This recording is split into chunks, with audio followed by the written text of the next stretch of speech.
ሰላም ተማሪዎች የዘጠነኛ ክፍል ሂስትሪ የባለፈውን ሁለተኛ ክፍል አብረን ከአጥኑ ጋር እናጥና። በዚህ ክፍል እንግዲህ አራት ዋና ዋና የእስያ ጥንታዊ ስልጣኔዎችን እንቃኛለን። እነሱም ሜሶፖታሚያ፣ ፋርስ ወይም ፐርሺያ የሚባሉትና ህንድና ቻይና ናቸው። እነዚህ ስልጣኔዎች ለመንግስት አስተዳደር፣ ለጽሁፍ፣ ለሃይማኖትና ለቴክኖሎጂ ጉልህ አስተዋጽኦ አድርገዋል። ሜሶፖታሚያ አሁን ኢራቅ፣ ምስራቃዊ ሶሪያ እና ደቡባዊ ቱርክ በሚባለው አካባቢ በጤግሮስ እና በኤፍራጥስ ወንዝ መካከል ትገኝ ነበረ። ወንዞቹ አፈሩን ለም ስላደረጉት የጥንት ገበሬዎች ሰብሎችን እንዲያመርቱና ትላልቅ ሰፈራዎችን እንዲመሰርቱ ረድቷቸዋል። የሜሶፖታሚያ ህዝቦች ሱመራውያን በመባል ይታወቁ ነበረ። በሰው ልጅ ታሪክ ውስጥም የመጀመሪያዎቹን ከተማ ገንብተዋል። በመማሪያ መጽሐፋችሁ ላይ እንደሚታየው ዚጎራት የሚባለው ግዙፍ ደረጃ ያላቸው ቤተ መቅደሶችን ለመገንባት በፀሐይ የደረቁ የጭቃ ጡቦችን ይጠቀሙ ነበር። እነዚህ ለሃይማኖታዊ ስርዓታቸው ያገለግላቸው ነበር ማለት ነው። ሱመራውያን በርካታ ጠቃሚ መሳሪያዎችን ፈጥረዋል። ማረሻ እርሻን አሻሽሏል። የሸክላ ስራ መዘውር ደግሞ የሸክላ ውጤቶች በፍጥነት እንዲመረቱ ረድቷቸዋል። በ3200 ዓመተ ዓለም አካባቢ ከመጀመሪያዎቹ የጽሑፍ ስርዓቶች አንዱ የሆነው ኩኒፎርም የምንለው በሸክላ ጽላቶች ላይ ተጭኖ የሚጻፍ የካስማ ቅርጽ ያለው ምልክት ነበረ። በጽሑፉ አማካኝነት ንግድና ህጎችን፣ ሂሳብንና አስትሮኖሚንም መዝግበው ይይዙ ነበረ። አሁን ደግሞ ፋርስ ወይም ፐርሺያ ስለምትባለው ግዛት አብረን እናያለን።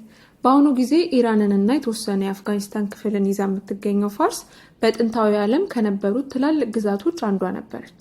ፋርሳውያን ምድራቸውን የአሮያኖች ምድር ብለው ይጠሩት ነበረ። ግዛቱ በ550 ዓመት ዓለም አካባቢ በታላቁ ቂሮስ ወይም ሳይረስ ዘ ግሬት ተመሰረተ።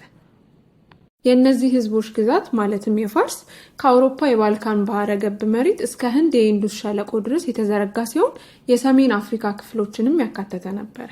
ፋርሳውያን ጠንካራ የአስተዳደር ስርዓት ገነቡ፣ መንገዶችን አሻሻሉ፣ እንዲሁም በረጃጅም ርቀት መልእክቶችን ለመላክ የሚያስችለውን ታላቁን የፖስታ አገልግሎት የፈጠሩትም እነሱ ናቸው። የፋርስ ህዝቦች የሚከተሉት ሃይማኖት በነቢዩ ዞራስተር የተመሰረተው ዞራስተሪያኒዝም ነበረ። ይህ እምነት እውነትንና መልካም ተግባራትን መምረጥ ያለውን አስፈላጊነትን ያስተምር ነበረ። አሁን ደግሞ ህንድን እንመልከት። የጥንታዊ ህንድ ስልጣኔ በ2500 ዓመተ ዓለም አካባቢ በአሁኑ ጊዜ ፓኪስታንንና ምዕራባዊ ህንድ በሚገኘው የኢንዱስ ሸለቆ ውስጥ ተጀመረ። እነዚህ የጥንት ከተሞች በጥሩ ሁኔታ የታቀዱ ነበሩ። ቀጥ ያሉ መንገዶች፣ የፍሳሽ ማውረጃ ዘዴዎች እና ለመስኖ የሚሆኑ ቦዮችም ነበሯቸው። የኢንዱስ ሸለቆ ህዝቦች ወይም ህንዶች እርስ በእርስና እንደ ሜሶፖታሚያ ካሉ ሌሎች ስልጣኔዎች ጋር ይገበያዩ ነበር። መሳሪያዎችን፣ ድስቶችን፣ መስታወቶችን እና ጌጣጌጦችን ለመስራት ከመዳብና ከናስ ይጠቀሙም ነበረ። የህንድ ማህበረሰብ የካስት ስርዓት ወይም ካስት ሲስተም በመባል የሚታወቅ ጥብቅ የማህበራዊ መደብ አወቃቀር አዳብሮ ነበረ። ይህ ስርዓት ሰዎችን በትውልድና በስራ ዘርፍ በመከፋፈል በቡድን ያደራጃቸው ነበረ። በደረጃው አናት ላይ ብሩሃሚኖች ወይም ካህናት በምንለው መጀመሪያ ላይ ይቀመጣሉ። በመቀጠል ደግሞ ክሽታሪያዎች ወይም ገዢዎችና ተዋጊዎች ነበሩ። ከነሱ በታች ደግሞ ቫይሻዎች ወይም ገበሬዎች፣ ነጋዴዎችና በታችኛውና በመጨረሻው ደረጃ ደግሞ ሹድራዎች ወይም ጉልበት ሰራተኞች ይገኙ ነበረ። ይህ ስርዓት የህንድ ማህበረሰብ ለብዙ ክፍለ ዘመናትን ቀርጾበታል። አሁን ደግሞ በህንድ እያደገ ስለነበረው ሃይማኖት እንነጋገር። በህንድ ሁለት ዋና ዋና ሃይማኖቶች አደጉ። ሂንዱይዝም ከጥንቶቹ ኢንዶ አርያኖች እምነት የመነጨ ነው። በኋላ ደግሞ ቡዲዝም እንደ ተሐድሶ እንቅስቃሴ ብቅ አለ። ወደ ደቡብ ምስራቅ እስያ፣ ቻይና እና ጃፓንም ተስፋፋ። አሁን ደግሞ ስለ ቻይና እንነጋገር። የጥንታዊ ቻይና ስልጣኔ በሰሜናዊ ቻይና በቢጫ ወንዝ አካባቢ ነው የተጀመረው። በጊዜ ሂደት ስልጣኔ ወደ መካከለኛና ደቡባዊ ቻይና ተስፋፋ። የሻንግ ስርወ መንግስት የመጀመሪያ የተመዘገበው ገዢ ቤተሰብ ነበረ። የናስ ዕቃዎች፣ የጦር ሰረገላዎች፣ የመጀመሪያዎቹ የጽሑፍ አይነቶችንም ሰርተዋል። ከዛም ይህ ግዛት ካለፈ በኋላ በቻይና የዙ ስርወ መንግስት ሻንግን በመተካት ለብዙ ክፍለ ዘመናት ነበር የገዛው።